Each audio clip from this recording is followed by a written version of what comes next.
Terve vald, valimisliit, erakond Isamaa, Eesti Konservatiivne Rahvaerakond ja erakond Parempoolsed allkirjastasid Lääneranna vallas täna järgmise 4 aasta koostööleppe. Kas uus võim suudab astuda rahvale lähemale? Seda näitavad järgmised kuud, aga juba täna räägime, milliste ootustega valla uude algusesse minnakse. See allkirjastatud koalitsioonileping annab vallale sellise suuna, et me oleme rohkem avatud, me kuulame inimesi rohkem ja need asjad, mida me plaanime siin vallas teha, et me ei tee neid salajas, vaid tuleme võimalikult vara inimeste juurde ja kuulame, kuidas need plaanid nendega sobivad.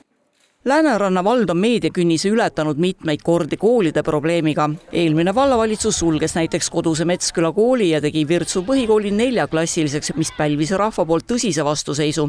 Kõikide koolidega on meil plaanis kogukondi kuulata, et nii Metsküla puhul, mida Metsküla enda kogukond otsustab, et kas jätkata erakoolina või mitte, et sellest sõltuvad ka vallaliigutused, aga kindlasti see, mis on leppes kirjas, on see, et vald ei küsi sellist röögatud rendisummat selle koolimaja kasutamise eest.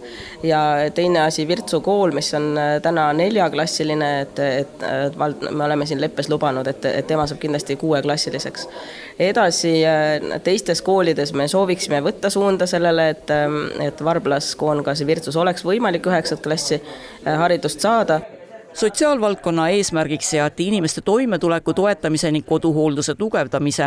Just volikogu kõrval on kõige suurem vastutus vallavanema õlgadel. Tema käes on igapäevane juhtimine ja uued suunavalikud ja ikka jõuame Lääneranna vallas kooli teemani. Üks teemadest, mis on siin viimase nädala jooksul eriti teravalt kerkinud, on, et vald sai toetust või saaks toetust 2,8 miljonit eurot Lääneranna gümnaasiumi ehitamiseks, mis on valmis.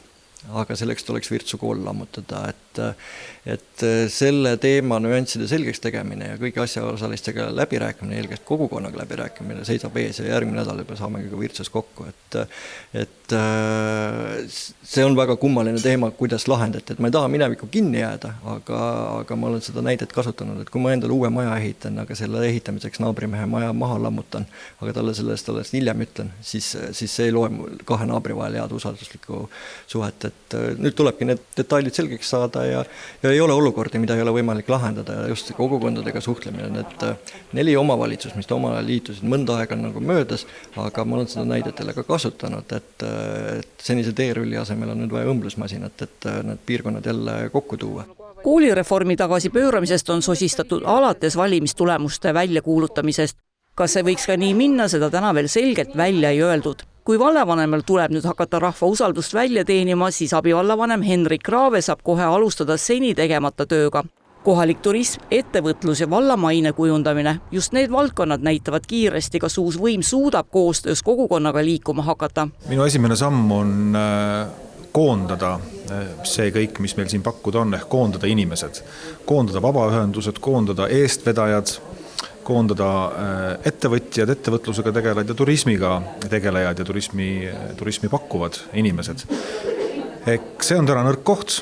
Mul on endal kogemus Virtsus mitme aasta vältel ja me oleme hästi sumbunud ja kuidagi lokaalsed seal, et vald saab omalt poolt kaasata, kutsuda inimesi kokku saama ja looma neid võrgustikke siis.